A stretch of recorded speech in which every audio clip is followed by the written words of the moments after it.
Muy buenas noches, queridas amigas, queridos amigos, con esta marcha presidencial, la hermosa marcha de Herminio Jiménez, que lo hizo para el presidente Félix Paiva, entre paréntesis. Marcha presidencial. Saludamos al presidente de la República, Luis Ángel González Macchi. ¿Qué tal, presidente? Federico, ¿Cómo estás?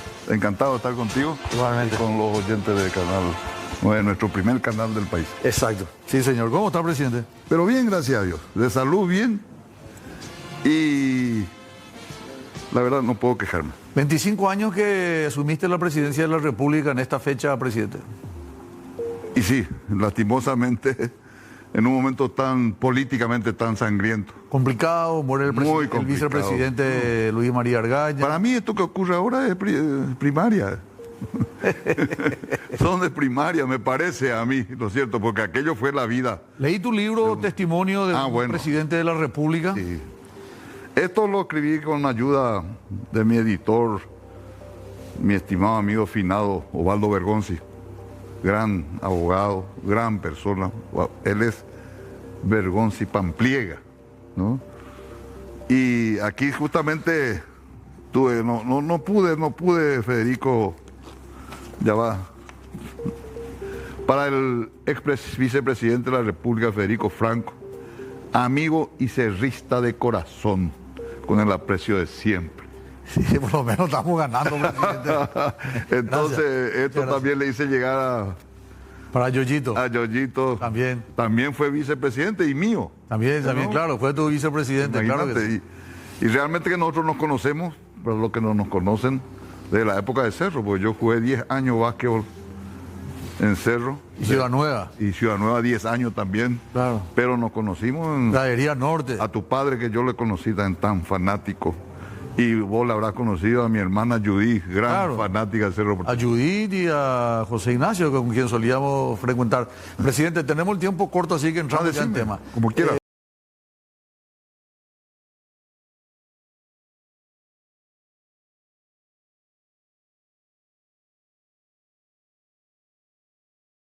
Eso, que fue el 23 de marzo. Tengo entendido que el senador Galaverna salió de la reunión, atendió un teléfono y después comunicó. Así fue, te voy a relatar los hechos bien concretos. Ya se conocía, o sea, no es que se conocía, digo yo, sino que la gente le decía al doctor Argaña, de cuidavena, doctor, a que lo mitad coñe eterei.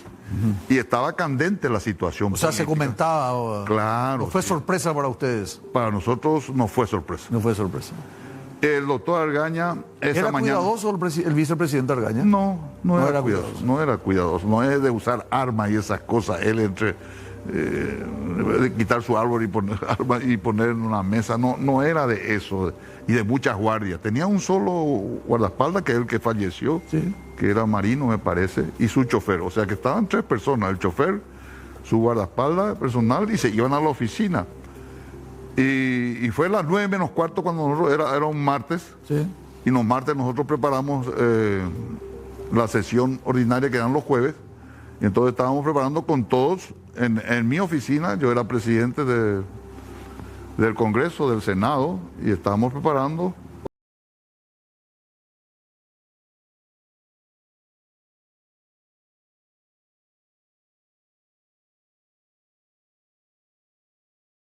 lógicamente.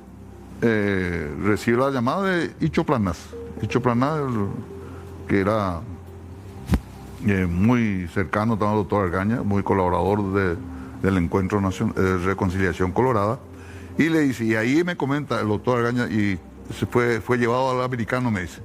Lógicamente todos estaban, me parece que, si no mal recuerdo, los liberales, estaba Pancho de Vargas, pues que era diputado, o senador cuando eso, y estaba también Mariscalito, le digo yo a José Félix Fernández y Gonzalo Quintana, Evelio Fernández Arevalo. También se fueron todas a sus oficinas, fueron todos para ver qué pasaba, y fue así. Ocurrió ese hecho, como se sabe, ¿no es cierto? Muy conocido lo que ocurrió todo en el camino, que lo interceptaron y 4 civiles bajaron y lo balearon en su coche. Vos hablas bien en tu libro, presidente, de que en la historia de Paraguay se registran 2 hechos de doble acefalía. En 1922-23, cuando el presidente Gondra renuncia, su vicepresidente Paiva también renuncia, asume Eusebio Ayala, que era un parlamentario en ese momento, ¿verdad? La misma situación se da contigo. Así. Incluso se menciona la revolución, una situación traumática, Sí, sí. pero sin embargo mucha expectativa, lograste en poco tiempo.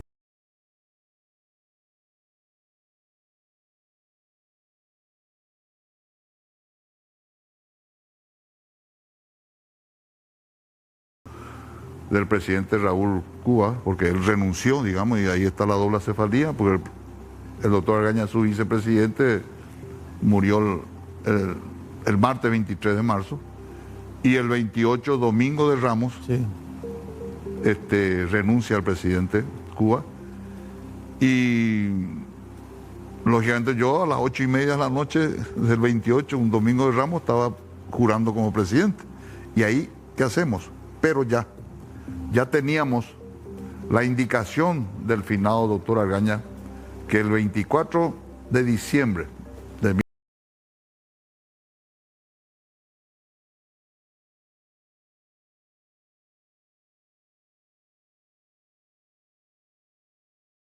nacional, que no era solamente el Partido Colorado de los oviedistas y los argañistas, esas cosas, sino englobaba a todos los políticos nacionales, especialmente a los partidos tradicionales como el Partido Liberal, y ahí ya él anunciaba en una reunión especial esa mañana 24 de diciembre del 98, que si es el juicio político, el juicio político no estaba en trámite cuando eso, porque no se tenían los números, Sí, porque ya fue ajustado. En diputado fue muy ajustado. muy ajustado.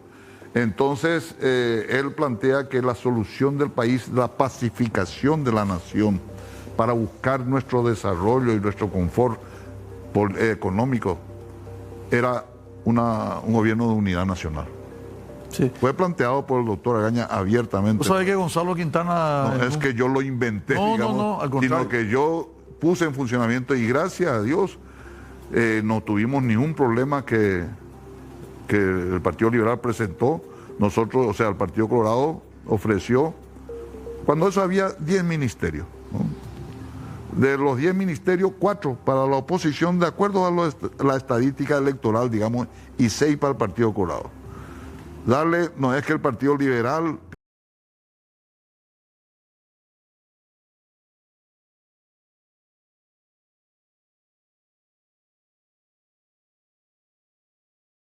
y al Encuentro Nacional, que en ese entonces estaba presidido por el doctor Caballero Vargas. Industria y Comercio. Industria y Comercio y Justicia y Trabajo, correcto. Y fue así. Y los 6 ministerios que sobraban, todos los otros mencionaron más: Interior, Educación.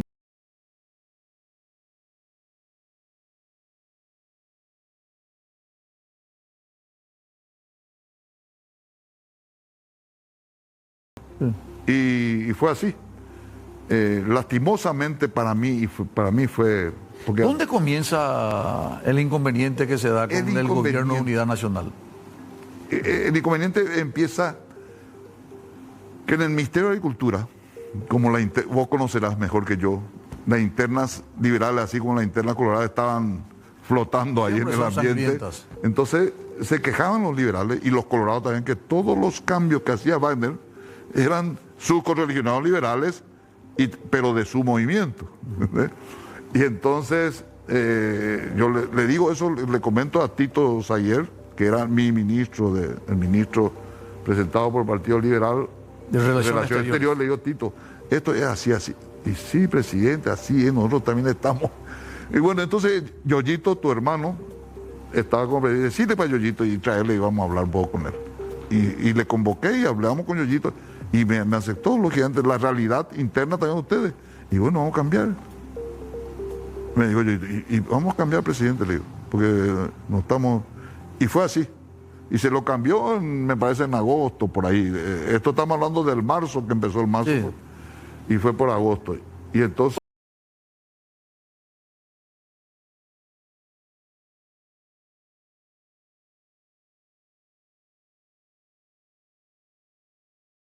Parece que vos tenías bien dirigido porque decía, tiene que ser alguien que fue gobernador del primer departamento y que tiene experiencia. Ya era prácticamente para Oscar Amancio Denis Sánchez. Así mismo, para Oscar Los otros Amancio ternados fueron Elba Recalde y Juan Carlos Ramírez Montalvé. Exactamente. Para mí eran buenísimos porque eran senadores, ¿no? Y el otro, el concepcionero, diputado. Y era líder de la bancada liberal en diputado, o sea que y fue gobernador. Fue gobernador. Bueno, y a mí me parecía que estaba más preparado para ese cargo. Y me hicieron la terna así y lo elegí a este señor y me fue excelente. Y posteriormente a fin de ese año, en diciembre, hace la convención del Partido Liberal. Y en la convención del Partido Liberal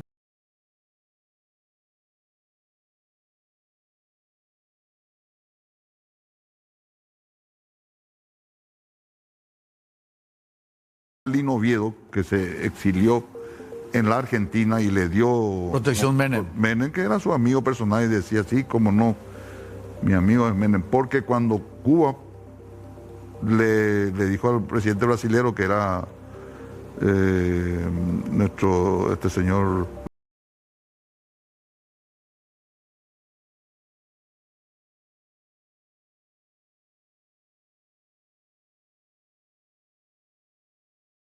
general, no, el exilio solamente para usted y su familia, Brasil, de Oviedo no. Sí.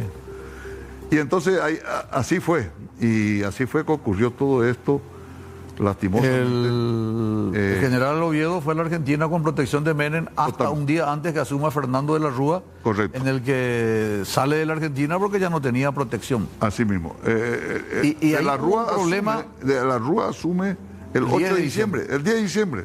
Yo estuve en la asunción de la Rúa. Claro. Y es correcto así como estás comentando. Ahora, ahí se produce una desaveniencia con el abogado.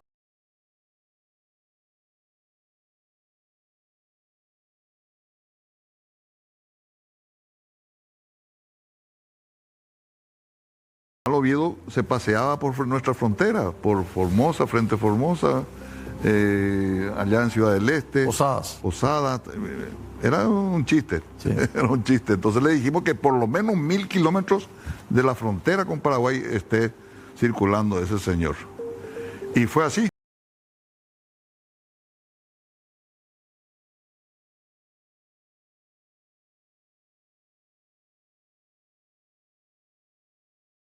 Me dijo, señor presidente, nosotros no sabemos más qué hacer porque allá en Argentina la gente que no le conoce bien al Paraguay le dice, pero ¿cómo es acá?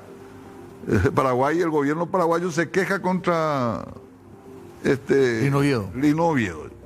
Y el secretario es el hermano, el abogado, defensor de Lino Oviedo, es el hermano del canciller paraguayo. Entonces nuevamente le llamo a Yoyito y le digo, Yoyito, esta situación, ¿qué ves en esto? Y me dijo, ya le dijimos a Tito también que su hermano, bueno, porque Rambo era no está más entre nosotros.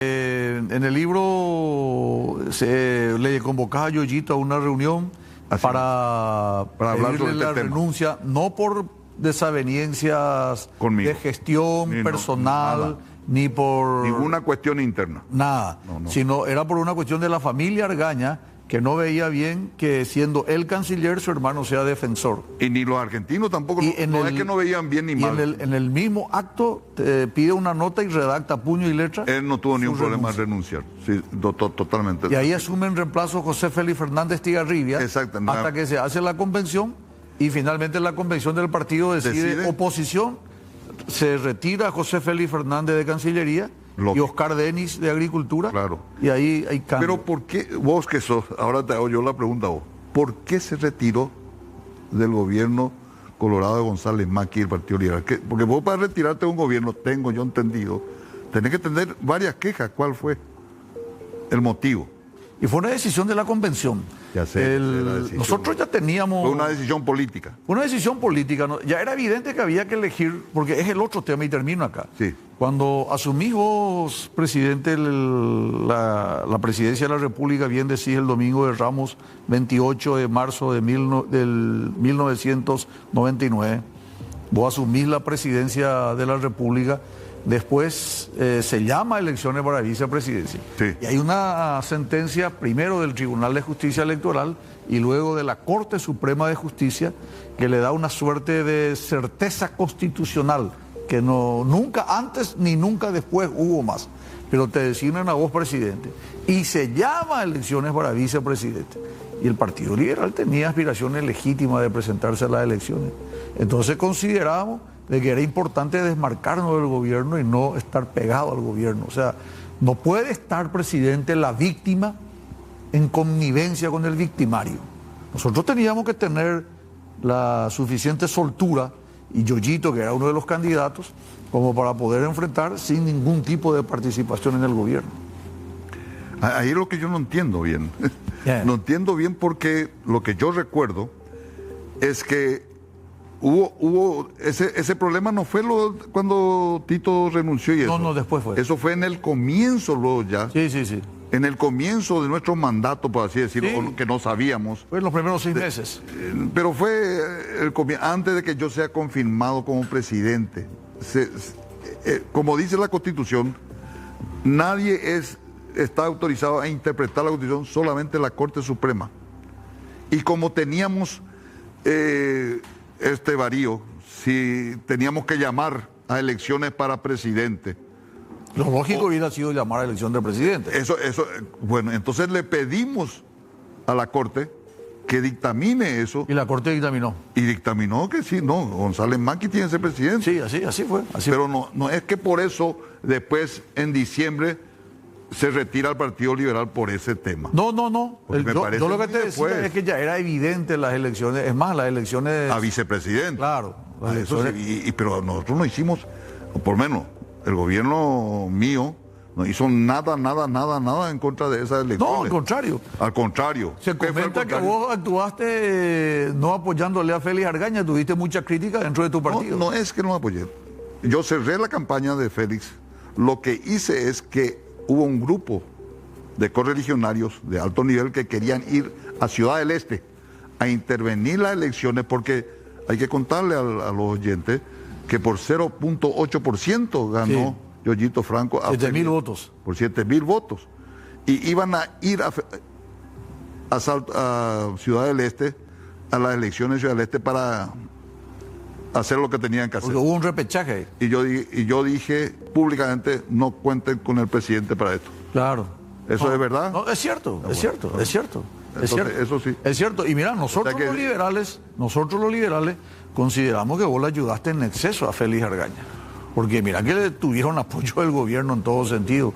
Y fue una diferencia, como vos decís, muy ajustada, porque todos, incluso el oviedismo, estuvo en contra en ese momento. Yo lo que le ayudé realmente en mi interior a Argaña fue que le dije, bueno, un fiscal general del Estado para investigar el tema de su padre, ¿no es cierto? Y dije, ¿en qué confían ustedes? ¿Confían? Oscar Germán Latorre.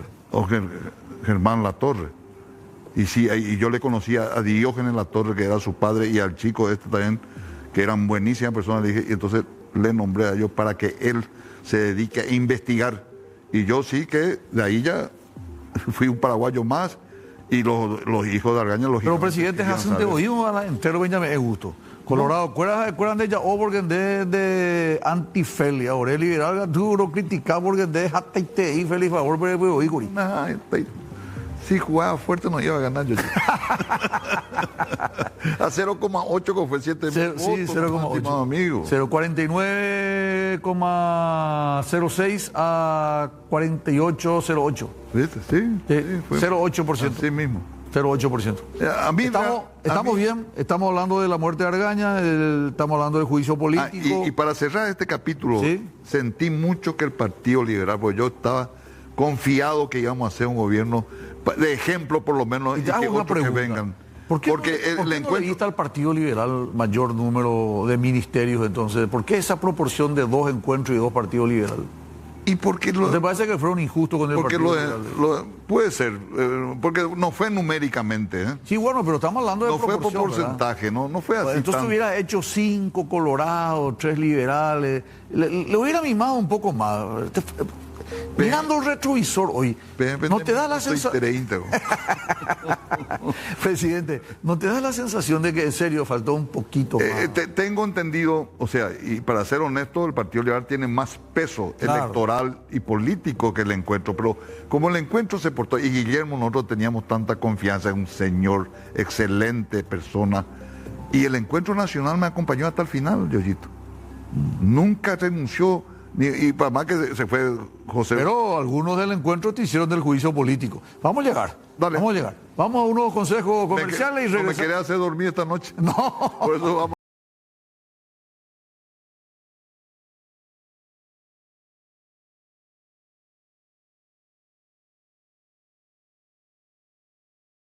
Liberal, No, de Dios, familia socorro. liberal. Socorro. Decime una cosa entre nosotros, a veñan descuetente, 3 millones de personas ante la añadida. ¿Cómo no? ¿Le lograste afiliar al partido o no lo lograste afiliar? Ni le ofrecí. Ni me animé a ofrecerle. Esa es una auténtica liberal. No, fanática. Es fanática liberal. Saludo a la señora Susana Galli. Vamos a un pequeño corte, vendemos y regresamos enseguida con el presidente Luis Ángel González Maqui. Sí. Estamos de vuelta en Diálogo Franco con el presidente Luis Ángel González Maqui. Hablando de los partidos, Encuentro Nacional, Patria Libre. Sí, señor. Un incidente en tu mandato, presidente, donde Arrón, Martí, la gente de Patria Libre, en tu libro dice, y que vos confirmás, Sí. que se halló 400 millones de dólares, comunicó el ministro Silvio Ferreira. 400.000 dólares. 400... Mil me parece, no, es 400 millones me parece.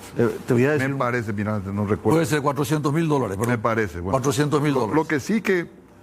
lo que Sí, por sí 400 que millones ya me ha sido mucha plata. Sí, mi ministro, bueno, el ministro de Trabajo, Justicia y Trabajo era el doctor Silvio Ferreira. Silvio Ferreira, que era del Encuentro Nacional. Sí. Y los Arrón, ¿no? La familia Arrón, que fue uno de los promotores, Arrón Martí. Arrón Martí, del hecho del, ¿cómo se llama? Del secuestro de María Edith Bordón de Bernardi. María Edith Bordón de Bernardi. Entonces, ahí realmente lo que trabajaron muy de cerca para el encuentro de la señora que estaba, no sabemos dónde, fue el ministro con mi ministro de Interior, que eran muy amigos, Silvio Fanego era ministro de Fanego, Interior. claro. Julio Fanego. Julio Fanego, ministro de Interior mío, y el ministro de Justicia y Trabajo mío también, bueno, mío digo yo, por decir. Silvio Ferreira. Ferreira. Entonces los dos empezaron a actuar.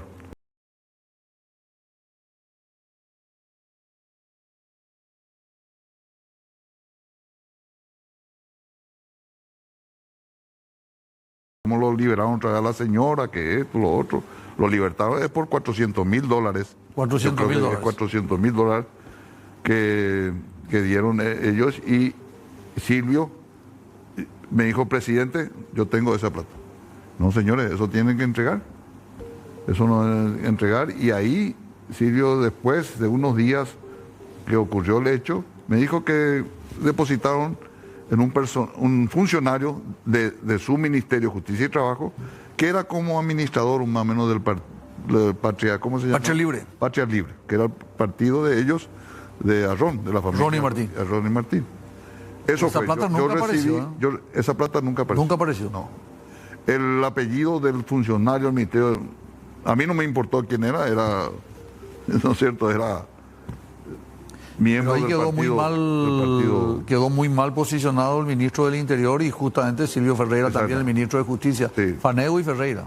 Exactamente, pero eso, que yo sepa, no quedó ni un peso en poder de, por lo menos de Fanego, que era más o menos mi pariente, porque mi abuela, doña Lola de Miño, Claro, ya es Fanego. ella nunca usó nomás yo Fanego, pero ella Fanego, porque tuvo un problema con sus padres. Pero se le decía Lola de Miño nomás. Lola de Miño, porque es, para más el segundo matrimonio de mi abuela, porque su primer matrimonio era Luis González, por eso llevo el nombre yo de Luis también, era un guaireño y era liberal.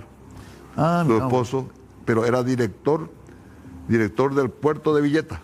Y como ella era villetana, ahí se conocieron y ella tenía 18 años y este señor falleció. Esa situación rápido que se dio con el secuestro de Ron Martí.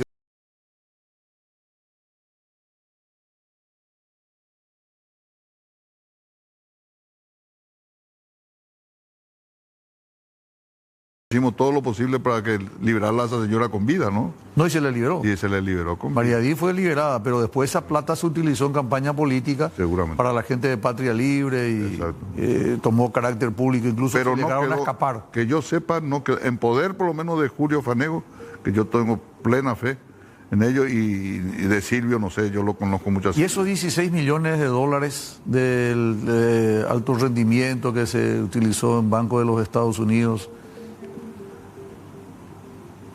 Pero eso fue un tema que quiso, eso fue en mi juicio por enriquecimiento ilícito, que era la Fundación Lola de Miño. Supuestamente que Judith, que era la presidenta de la Fundación Lola de Miño, recibió esos 16 millones de dólares que se fueron en Miami. Y ahí fue el problema también del yate ese que yo alquilé cuando me fui con Susana de paso a las Naciones Unidas a esa reunión que se hace. Naciones Unidas.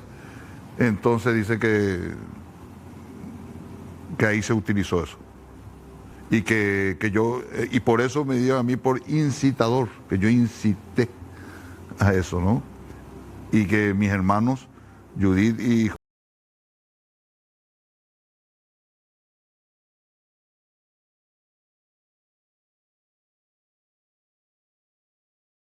el otro tema que sería bueno, presidente, tocar, porque forma parte ya de la historia hoy día, es tu relación con el entonces ministro Oscar Nicanor Duarte Frutos. Sí. Vos comenzás diciendo que todos los ministros son de apellido sencillo y el único del apellido doble, como si fuese de alta alcurnia, es Duarte Frutos.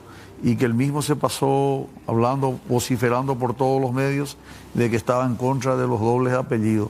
¿Tuviste más puntos de desavenencias que de acuerdo con el ministro Duarte Frutos? La verdad que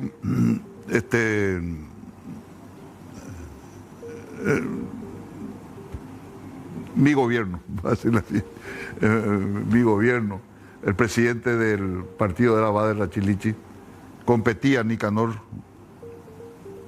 que yo lo nombré ministro de Educación, porque la familia Argaña, está en el libro, también lo menciono, había pedido ese 28 de marzo, cuando se sabía que renunciaba, a las 5 de la tarde renunciaba Cuba, porque le llamó al presidente del partido, que era Bader Rachilichi, nuevamente, y le dijo, Bader, como presidente del partido, si podía asistir a las 5 de la tarde en Burusharoga, que ahí yo te iba a entregar mi renuncia. Y entonces fue ahí, digamos que o sea, le di cancha libre a Nicanor, nunca me metí ni a favor de Bader, ni a favor de Nicanor. En tu libro dice que después de las elecciones donde salió perdidoso Argaña Duarte Fruto, que era la fórmula, del 98. Salieron perdidosos en el 98, sí. Estamos hablando del 99, vos decís que él se borró después de las elecciones, desde el 9 de mayo, que fueron las elecciones, se borró. Correcto. Hasta el 29 de marzo, donde él retorna luego de producirse la cefalía y tu asunción como presidente. Claro. ¿Y por qué no te llevaste bien con el doctor Duarte Frutos? Y porque me parece que él nunca fue sincero conmigo. Nunca fue sincero. Cuando vos decís que él exigió que Argaña le firme una nota de que él iba a ser candidato, ¿eso es cierto? Es cierto. Argaña firmó la nota. Sí, señor. Es cierto.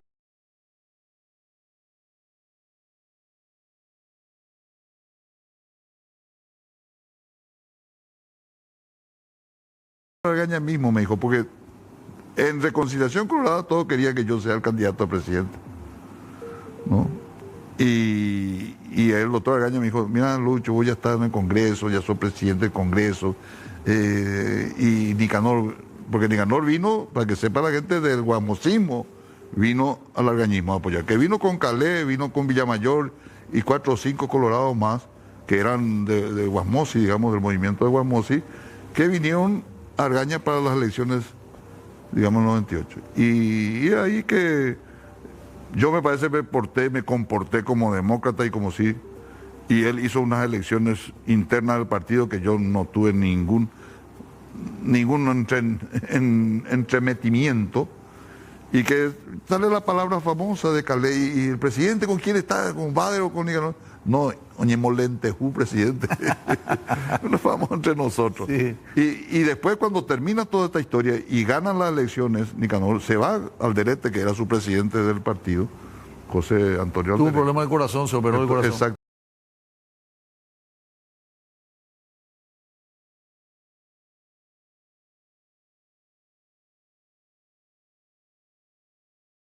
Como demócrata, y cualquier cosa de nuestro mandato, presidente, Oreñatointe. Pero Alderete dijo eso no dijo Nicanor. Y Nicanor era el candidato a presidente realmente, Claro, que tenía que haber dicho. Y bueno, y después posteriormente... Alderete fue su jefe de campaña. Eso, totalmente. Y después, ya cuando a mí me enjuician por enriquecimiento ilícito y me condenan en primera instancia 8 años de enriquecimiento ilícito, ahí ya se comenta que también a Guasmosi le hizo la misma cosa, me parece. Nicanor que manipuló, digamos, para que nosotros nos entremos en la arena electoral partidaria, ¿no es cierto? Entonces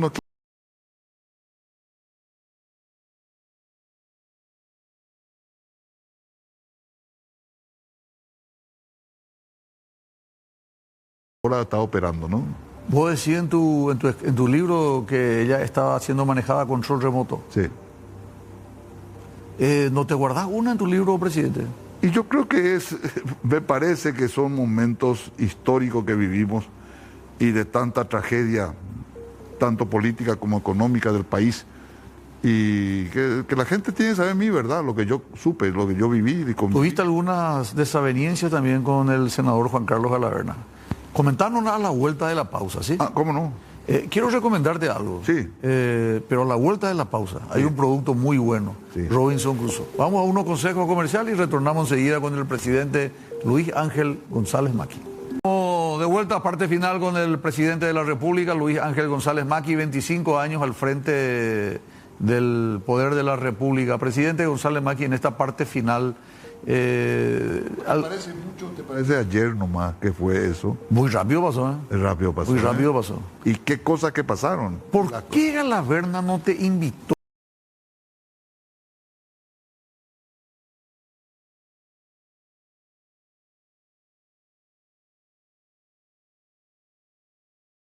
Es que Calé pues es tan calculador que él siempre está con el que manda, con el presidente que manda. Estuvo con Stroessner, estuvo con Rodríguez, estuvo con Guasmosi, estuvo con... Una gran capacidad de mimetizarse. Lo único bueno que tuvo Calé es que nunca estuvo con Oviedo.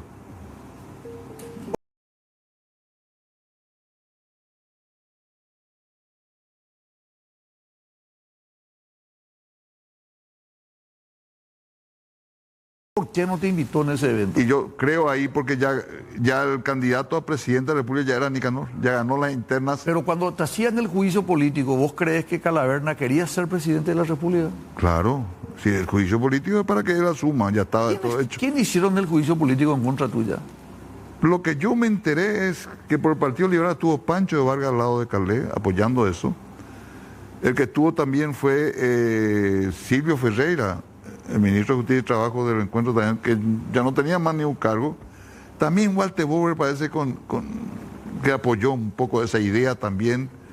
Y otros que apoyaron, eran mayoría de diputados y senadores que ya no estaban en la lista para ser reelegidos. Ya no iban a entrar más. Ya no iban a entrar más, pero Calé iba a seguir y Calé iba a ser presidente, porque eso fue en febrero. Parte final ya. Febrero, marzo.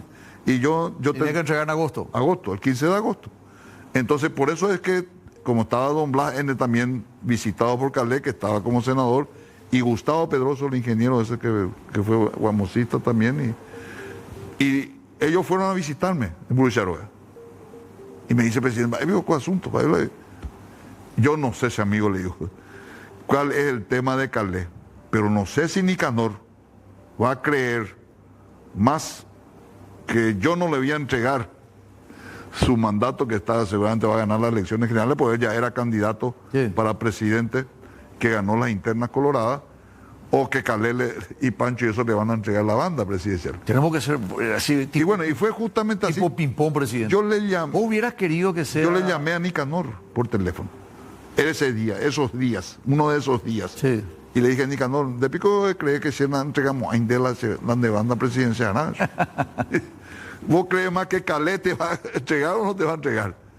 Y parece que ahí empezó a llamar a 3 o 4 senadores que Nicanor tenía a su cargo y votaron los liberales por no juicio político, con gran orgullo mío, Elba Recalde y el liberal Fernández Aréolos. Fernández Aréolos. Sí, señor.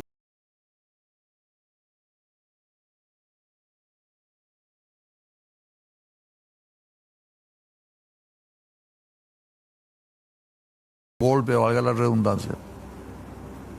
En mayo del 2000. Del 2000. Fue el 20 de mayo, me parece. 20 de mayo. Sí, no, ese fue un golpe que los argañistas, Visocolán y eso, no sé, Oviedistas. Oviedistas, ¿cómo se llama esto? Bolognesi. Son 2 hermanos. Parece. Sí, Vladimiro Bolognesi. Bueno, se fueron. Entre paréntesis, falleció recién. Eran todos de caballería, tomaron la caballería, el comandante de la caballería en ese entonces, no, del segundo cuerpo de ejército, del tercero que estaba acá. Era este señor misionero, Quiñones, creo el apellido. Quiñones Ima. Quiñones Ima. Sí. Tomaron la caballería. Sí. ¿No? Ahora, presidente, tenemos que irnos. Quiero, así puntualmente. Decime, pregúntame. Sobre todo es muy importante lo siguiente. Sí. Vos tomaste la decisión después de trasladar la caballería porque ya era una fuente permanente de sedición, de inestabilidad. Bueno, siempre sinceridad. A las 3 de la mañana se retoma la caballería. Cayó la caballería a las 8 de la noche más o menos. A las 3 se retoma. ¿Estabas jugando fútbol en el Sajonia? Sí, señor. Sí, yo estaba en Sajonia. ¿Perdiste 2-1 ese partido? No sé si perdió o no, pero me comentaron que perdiste. Estaba en un vecino amigo mío ahí. Pero estaba así. Pero se retomó sin ningún tiro. Sí, nada. Sí. Y el viernes a la mañana, a las 7 de la mañana, yo estaba en la oficina y viene el doctor Nelson, ministro de Defensa. Ministro de Defensa y vicepresidente. Si no cambiamos a la caballería de aquí de Campo Grande, siempre vamos a tener este problema, me dice. Y ahí me alentó, y ahí lo llamo a Alfaro, que era el comandante. Ocampo Alfaro. Almirante. Era almirante y era comando de las fuerzas. Comandante de las fuerzas militares. Las fuerzas armadas. Fuerzas militares. Fuerzas militares, sí. Sí, comandante de las fuerzas militares. Y le digo, aquí el ministro está sugiriendo esto. Era viernes de mañana allá en el Palacio de los López. ¿Usted estaría de acuerdo de acompañar esto? Porque yo estoy de acuerdo en hacer esto.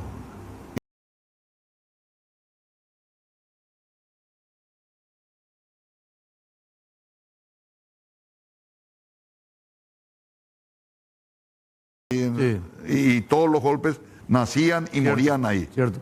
Presidente, tenemos que irnos. ¿Cuál es tu opinión del gobierno actual? A la pinta. ¿Cuántas horas tenemos? Yo normalmente respeto mucho a los nuevos gobiernos, pero para mí es muy peligroso el camino que está tomando el presidente de la República. ¿Por qué es peligroso? Y porque es peligroso porque nadie lo manda. ¿No mandáis a él? No es él el que manda. Y esto no puede ser así. ¿Y quién es el que manda? Y HC, amigo, eso es públicamente. HC. Sí, no hay ninguna duda. Y un presidente de un partido no puede ser el presidente del gobierno. Este muchacho, Santi Peña, es liberal, fue liberal.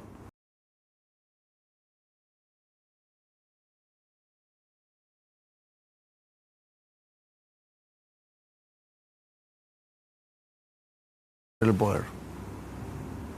Y tiene que decirle a su amigo, a su Es muy sencillo. Dedicate vos del Partido Colorado y de la parte política nacional y déjame a mí gobernar al país económica y social. Esa sería tu recomendación. Sí, señor. Presidente, algo que no te pregunté y que quieras compartir. Pero solamente siento mucho que no hayamos logrado llegar, traer a buen destino a este gobierno de unidad nacional. Yo sigo creyendo que solamente un gobierno de unidad nacional va a reestructurar la paz nacional. Correcto. Presidente, gracias por estos minutos muy amables. No, Federico, encantado de estar contigo después de tanto tiempo. Y a mi amigo Yoyito, un gran abrazo. Gracias. Estuvimos con el expresidente de la República, el doctor Luis Ángel González Maqui. A la vuelta de estos consejos comerciales vamos a estar con el doctor Guillermo Duarte Cacabelos sobre otro tema de interés. 7 años del asesinato de Rodrigo Quintana. ¿Qué pasó con el asesinato? ¿Quién dio la orden? ¿Por qué fueron al local del partido? En minutos vamos a conversar con el doctor Guillermo Duarte Cacabelos y con el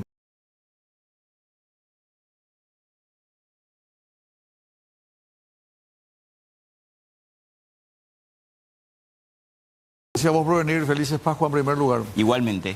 Bueno, 25 años del marzo paraguayo y 7 años del 31 de marzo, la muerte de Rodrigo Quintana. Qué muerte más miserable. Un joven que muere en su casa, la policía en forma irresponsable, criminal, asesina, cobarde, de espalda, en forma antirreglamentaria. Y lo peor de todo es que no se puede esclarecer qué es lo que ocurrió ahí. ¿Y veces que vos como abogado te sentís frustrado, doctor Guillermo? Y mira, muchísimas veces.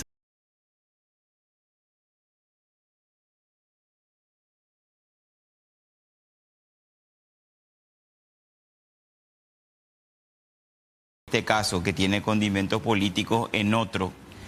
Entonces uno solamente puede comprender de que acá la motivación no es jurídica, sino que es política. Pero por sobre todo, lo que yo, recordando los 7 años que transcurrieron desde la muerte de Rodrigo, quiero decir es que yo creo que la muerte de Rodrigo es lo que paró el proceso de enmienda. Sí, correcto. O sea, para mí tenemos... Si no moría Rodrigo hubiera habido... Claro, o sea, si nosotros violación de la Constitución. Nos ubicamos en el tiempo... ese 31 de marzo a las 8 de la noche aproximadamente.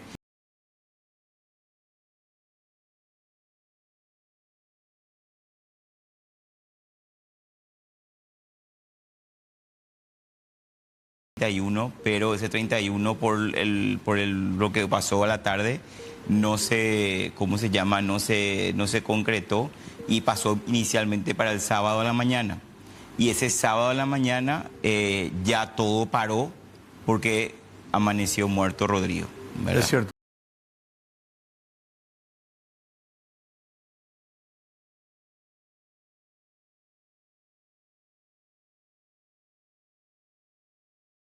Aprovechar al máximo tu tiempo, pero con un orden. ¿Hay preocupaciones tuyas como abogado, como parte de la defensa? ¿Por qué hay antecedentes en donde el Ministerio Público o la propia, no sé si el fiscal o el juez, yo soy médico, entonces a veces de repente ¿quién fue el que tomó la decisión de apartar a la familia de Rodrigo Quintana, los padres de este proceso? Y mira, fue una mezcla de actores. Una ex jueza, Hilda Benítez Vallejos, que ya no fue confirmada en el cargo. Circunstancialmente ella ocupó el cargo del ex juez Corbeta, porque el ex juez Corbeta ya había rechazado esta petición. Y ese es uno de los... Rechazó la petición para que se la aparta a los padres. Claro, ¿verdad? Actuó bien. Actuó bien. De hecho, había planteado el doctor Oscar Germán Latorre, ya fallecido, esta excepción. Se había adherido a Ana Mora y su hijo, que son los querellantes en representación de Leticia Redes, y él finalmente rechazó y se confirmó y quedó firme. O sea, los padres de Rodrigo ya tenían intervención firme en el proceso, porque lo primero que se hizo cuando nosotros empezamos a hacer la pregunta de quién dio la orden, fue pretender apartarnos a nosotros. Porque ahí voy al tiempo procesal que había pasado. La Fiscalía...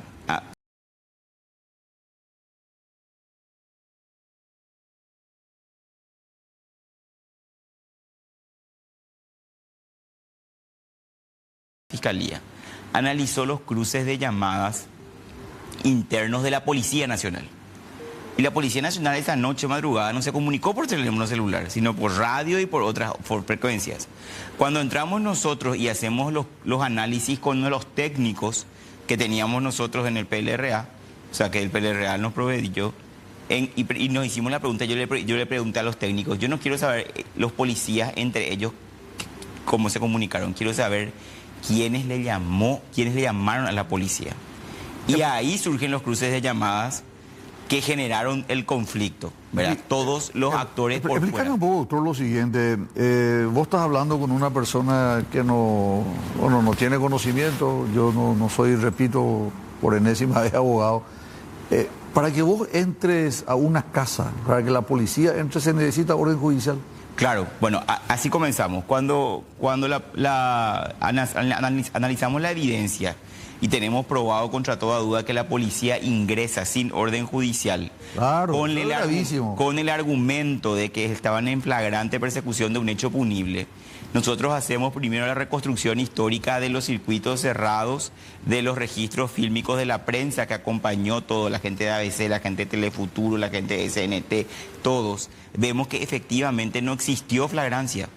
Al frente del PLRA no había ni un tumulto, no había ni una persona que había ingresado al PLRA esa noche, ni que le estaba persiguiendo la policía. Entonces, cuando probamos eso con los registros fílmicos, dijimos, bueno, si se fueron allí, tenemos que saber por qué se fueron. Y ahí surge la pregunta de quién dio la orden que se hayan ido. Y cuando nos preguntamos quién dio la orden que se hayan ido, encontramos que las cabezas policiales que respondían a diferentes mandos, diferentes equipos de la policía, estaban en los perímetros y que su gente llegó al mismo tiempo, en sentido contrario, a la misma hora al local y actuó en forma sincronizada. Y entonces por eso es que preguntamos quién dio la orden. Vos enviaste unas imágenes, ¿querés que proyectemos esas imágenes del cruce de llamadas? Claro, nosotros lo que nosotros tenemos son todos los cruces que hoy ya están en la investigación, pero que la Fiscalía considera irrelevante. ¿Podemos poner eso, por favor, Cristian? Ahí tenemos esta imagen, ¿podés?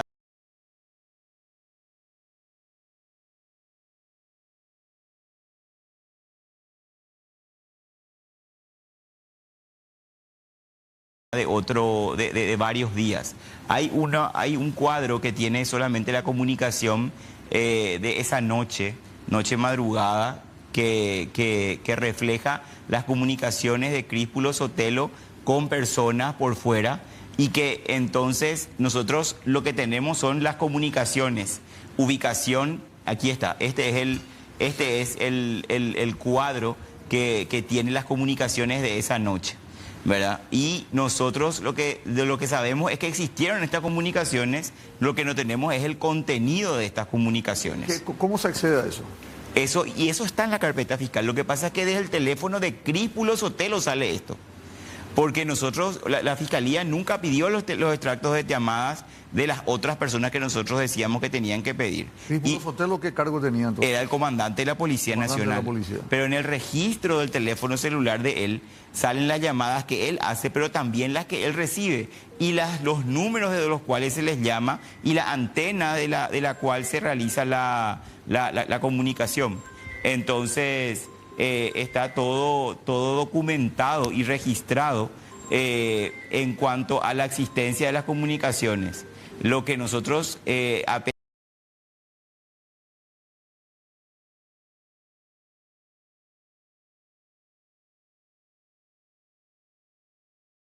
realmente en el sentido de ordenar el atraco al PLRA, porque lo que nosotros concluimos no es que se ordenó la muerte, se ordenó el atraco al PLRA, y con la consecuencia como por lo menos posible de que se produzca la muerte de una persona. Lo que vos decís es...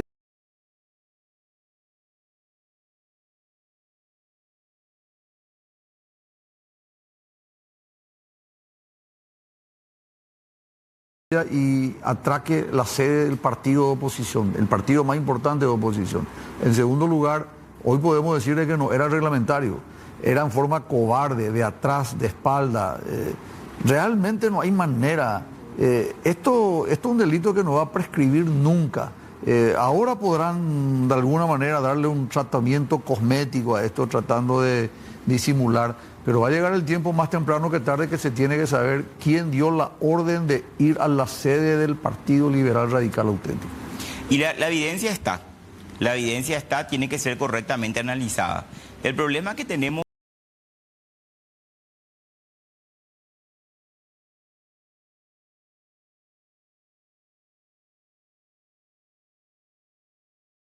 Leticia Redes, desde el 2018 hasta ahora. La Fiscalía de Díaz Verón se encargó de dinamitar la investigación porque dividió las carpetas fiscales. De un solo acontecimiento histórico que debería ser investigado en conjunto para poder analizar qué hizo Báez, qué hizo Florentín, qué hizo este otro policía, qué hizo Amarilla, qué hizo el Paredes Palma.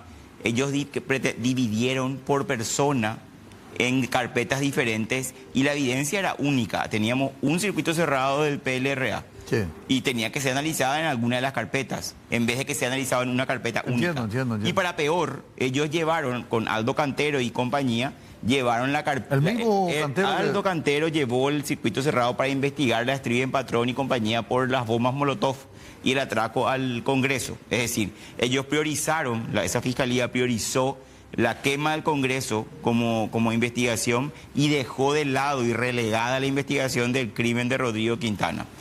Lo mismo pasó con Sandra Quiñones, que cuando con la era Sandra Quiñones ya fue el pedido de los cruces de llamadas y demás, con esta fiscal Raquel Fernández, que trató de que éramos unos morbosos nosotros porque queríamos obtener esos datos.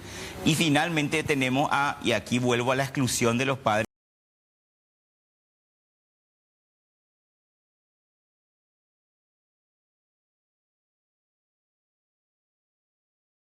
Sí que tenemos que salir Giovanni Grisetti, que es este otro fiscal que con Aldo Cantero hizo esta otra imputación. Es demasiado coincidencia ya, doctor. No, es que no son coincidencias. Son los mismos funcionarios que son serviles al poder, al que le mandan. El Consejo de la Magistratura, el jurado también está domesticado, ¿no? Claro, y ese es el problema que tienen nuestras instituciones hoy. Que tenemos hombres que no tienen capacidad, ilustración, formación para dejar el cargo si es que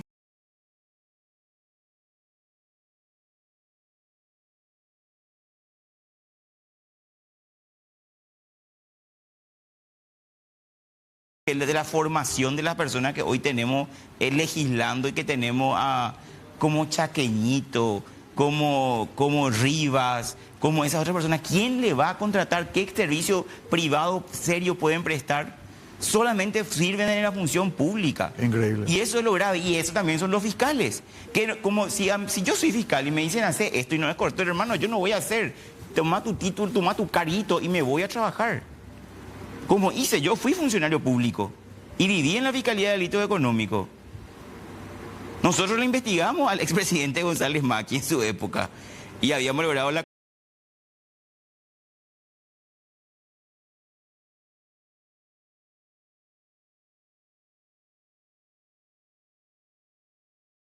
personas que tienen miedo porque no tienen capacidad.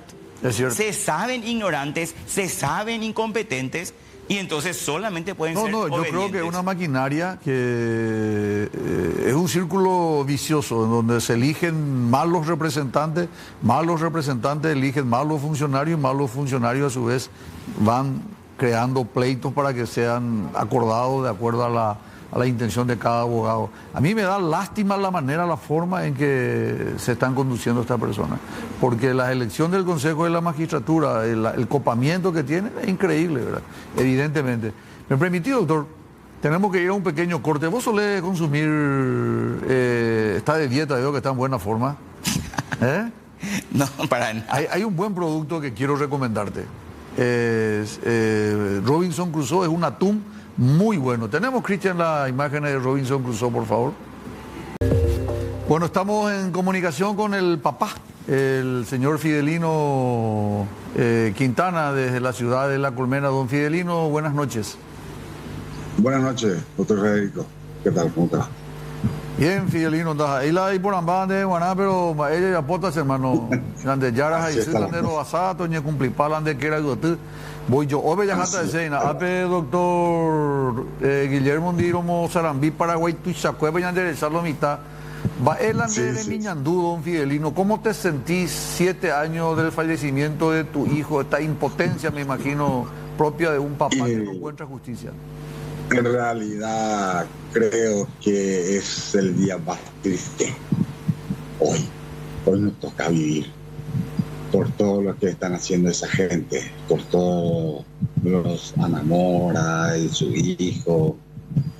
Nos excluyeron, así que eso para nosotros es mucho. Nos quedamos sin nada, nos quedamos con la mano vacía. Pero sí, menos mal que tenemos a un abogado que le tenemos mucha confianza.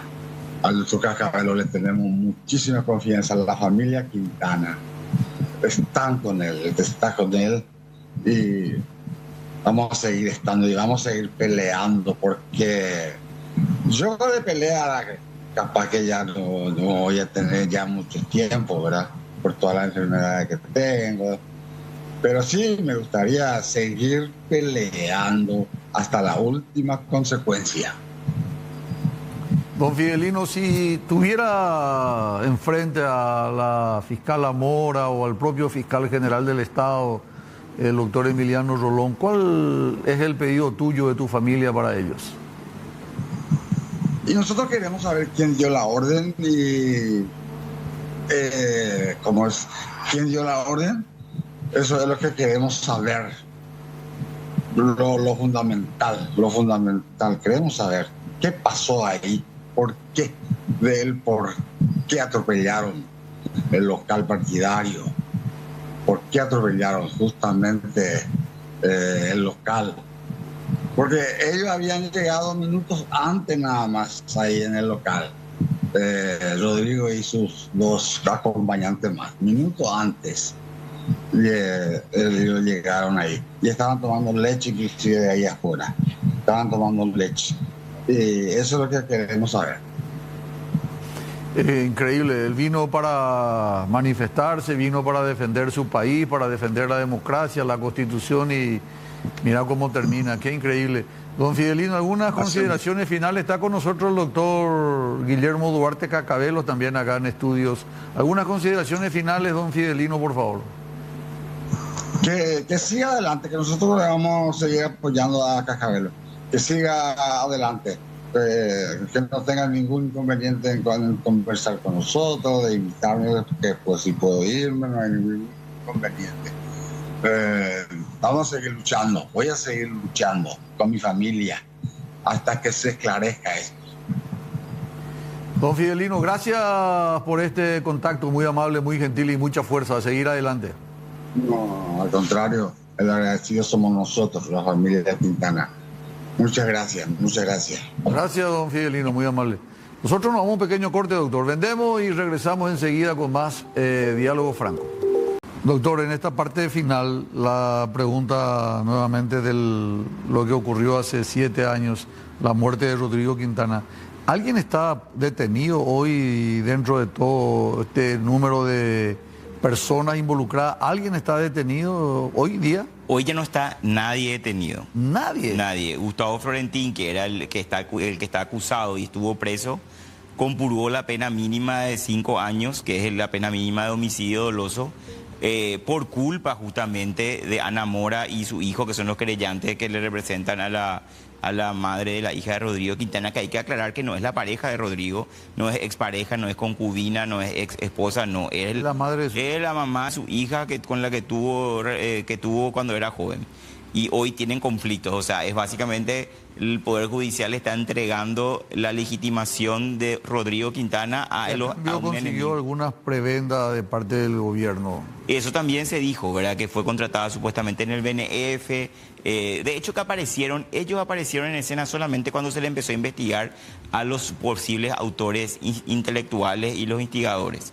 Y bueno, hoy lo que estamos esperando es poder hacer la audiencia preliminar, pero si nosotros no logramos que la Corte revoque toda esta decisión, ya quedamos fuera. ¿Y a qué sala le corresponde eso, doctor? A la sala penal, a los doctores Benítez Riera, Ramírez Candia y Carolina Llanes. ¿Y cuáles son las expectativas de usted, tuya en particular? Y mira, nosotros, doctor, le presentamos una situación muy grave para cualquier caso, que es que esta Cámara de Apelaciones se contradijo respecto a la misma situación fáctica, ¿verdad?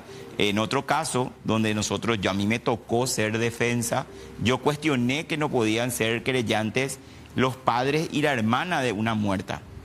Y esta Cámara me dijo, no, en lo penal no hay problema, pueden ser, no se excluyen en aquel caso. Y en este caso, cuando yo le presento su propia resolución para que sean creyentes los padres y la hija, dicen no, solamente la hija. O sea, Astrea cambia su opinión de acuerdo a quién es el cliente. Y eso pasó ya acá. Eso ya pasó acá. Este es un caso netamente...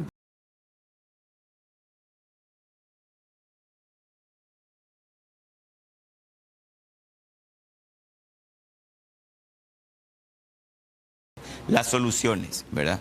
Y siempre aparecen los mismos actores, ¿verdad? O sea, desde el Ministerio Público por lo menos le tenemos a Giovanni Grisetti acá, que fue el que dijo que nosotros teníamos que salir, que Giovanni Grisetti, para que se recuerden, es el que firmó la imputación con Aldo Cantero para el expresidente Mario Abdo Benítez, ¿verdad? En el tribunal de, bueno, la jueza, que la ex jueza no, ya fue luego, no fue confirmada. Y bueno, lo sorprendente fue esta Cámara de Apelaciones. Pero es la misma Cámara que dictó un fallo ahora a favor de Rivas, que devolvió la imputación de Hernán Rivas. O sea, ahí es que vos estás levemente esperanzado. No. Esta Cámara que falló en contra es la misma Cámara que le falló a favor a Rivas. Bueno, pero por eso está esperanzado en la decisión de la Corte Suprema de que todo este rosario de irregularidades pueda rever.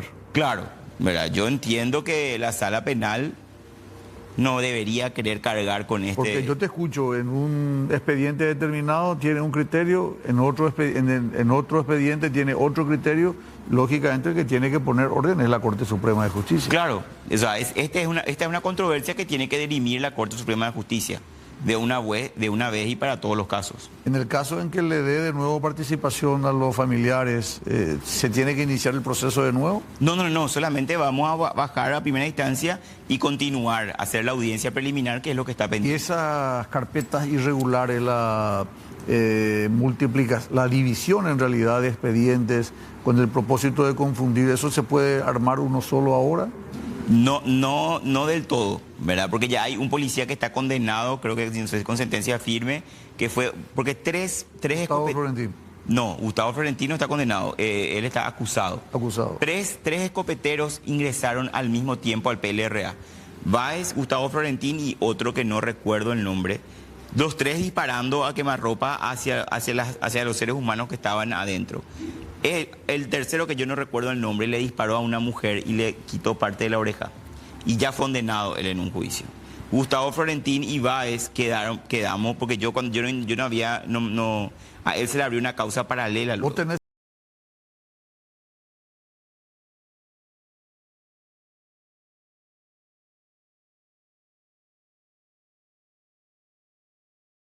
Florentín decía que era Báez y Báez que era Florentín.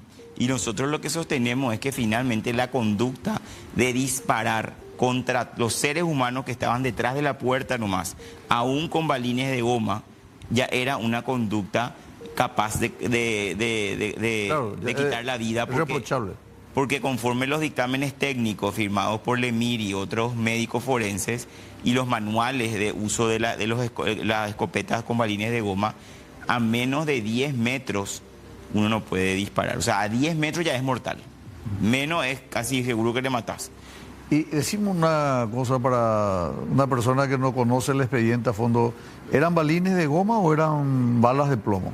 Los que dispara, lo que le mató a Rodrigo Quintana. Lo que se determinó que tenían, o sea, teníamos evidencia que eran balines de plomo, pero nosotros eso no podemos atribuirle a Gustavo Florentino. No, correcto. Porque ahí hay otro negligente criminal. Claro, pero lo que nosotros podemos atribuirle es que Gustavo Florentín disparó pensando que era balín de goma, Correcto, pero aún pensando que es balín de goma, era letal el disparo, por la distancia. por la distancia. Pero quiero ver nomás un poquito, doctor, discúlpame que insista porque yo estoy muy interesado en que esto se aclare, ¿verdad? Acá hay una vida, la de Rodrigo Quintana. El ministro del Interior no tiene ninguna participación, está libre, incluso fue diputado, se candidató de nuevo, actualmente está como ministro.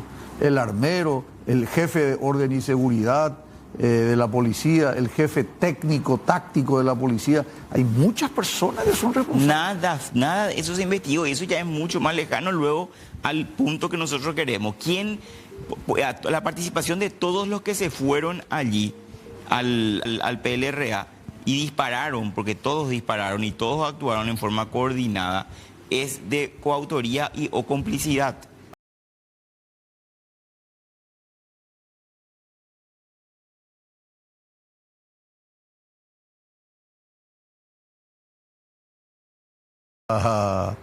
La celeridad, la eficiencia, la eficacia que tiene la justicia colombiana. ¿Qué elementos necesitas vos, doctor Guillermo Duarte Cacabelos, para poder probar quién dio la orden para ir a atracar la sede del Partido Liberal? Que se analice la evidencia que ya está nomás luego. Y que se la analice desde ¿Eso de quién depende? ¿Del fiscal general? Del fiscal general del Estado. Solo que hoy el caso está en un limbo para el fiscal general también, porque estamos trancados en el Poder Judicial. En discusiones que nos llevaron desde el 2018 hasta el 2024, Ana Mora y su hijo nos tuvieron con el expediente en la Corte, con recusaciones, incidentes, logrando lo que querían lograr nomás luego, el transcurso del tiempo. Entiendo, y tampoco le podemos pedir mucho al fiscal general porque, como decía, no está en sus manos en este momento. Claro, no es su pulso. ¿Algo más que no te haya preguntado y que quieras compartir con la audiencia de Diálogo Franco, doctor? Bueno, no, yo espero que la Sala Penal analice realmente esto con la relevancia jurídico-política que tiene esta cuestión, ¿verdad? Esto no se puede mirar nomás así como un caso más y decir, bueno, no pone fin al proceso, no paraliza el curso, no puedo estudiar. No, esto es relevante para la República y para la historia de la República del Paraguay. Y entonces espero que esta Corte Suprema haga lo suyo y se ponga a analizar esto, porque esto puede no terminar aquí. Esto podemos irnos a organismos internacionales a reclamar. Esa es una pregunta.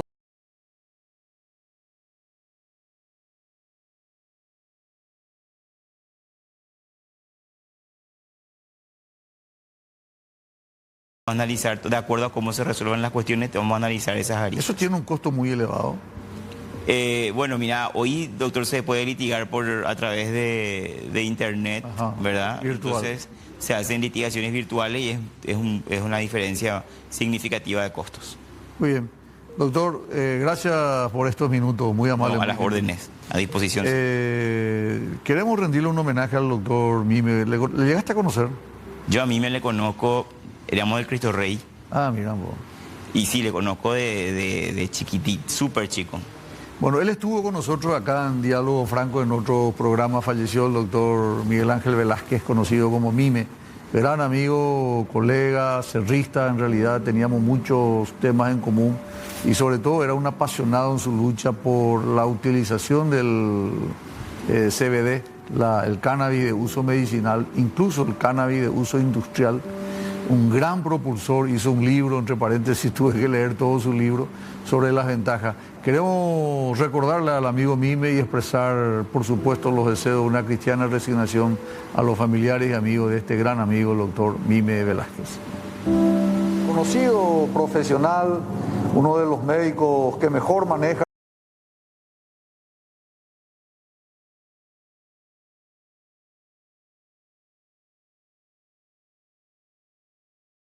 ¿Cómo está, doctor Mime? Una mesa ciclónica, presidente, con la derecha, ahí está. Una mesa ciclónica. Una mesa ciclónica, ¿verdad? Y ya en 7 días empieza nuestro padecimiento otra vez. Y si no, ¿cómo padecimiento? Comienza el camino a la gloria. De corazón no vamos a morir. Estamos garantizados en nuestro... Después me contás cómo va eso. Doctor Mime, hay un tema que...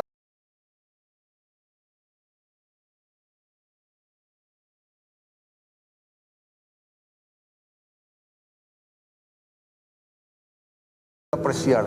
Se habló tanto, se satanizó tanto al cannabis, de que yo estoy convencido, y el motivo por el cual te invité para este programa es porque creo que no todo lo que es cannabis es feo, es negativo, es droga, sino que hay mucha parte del cannabis que es absolutamente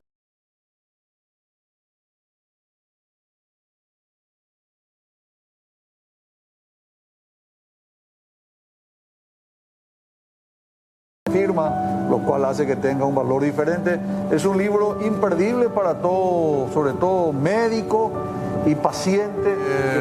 Grande Mime, gracias por todo, gracias por tu conocimiento, gracias por la dedicación y sobre todo por esto que puede ser una semilla, un proyecto, el de utilizar el cannabis de uso medicinal, que está demostrado es muy útil para nuestra sociedad. Muchos pacientes son beneficiados y lo que antes era prácticamente como algo terrible, casi dantesco, sin embargo, con esfuerzo, con sacrificio y con el apoyo de muchas industrias farmacéuticas, el doctor Mime logró instalar el cannabis de uso medicinal. Mi señora, para sus dolores musculares, articulares, usa el roll-on de cannabis CBD con muy buen resultado. Doctor Guillermo Duarte, gracias. A las órdenes, un placer estar aquí. Una obligación, creo, para todos los paraguayos recordar a Rodrigo y luchar por esta causa. Claro que sí. Ojalá que no quede en vano, ojalá que no quede en vano, ojalá que algún día, más temprano que tarde,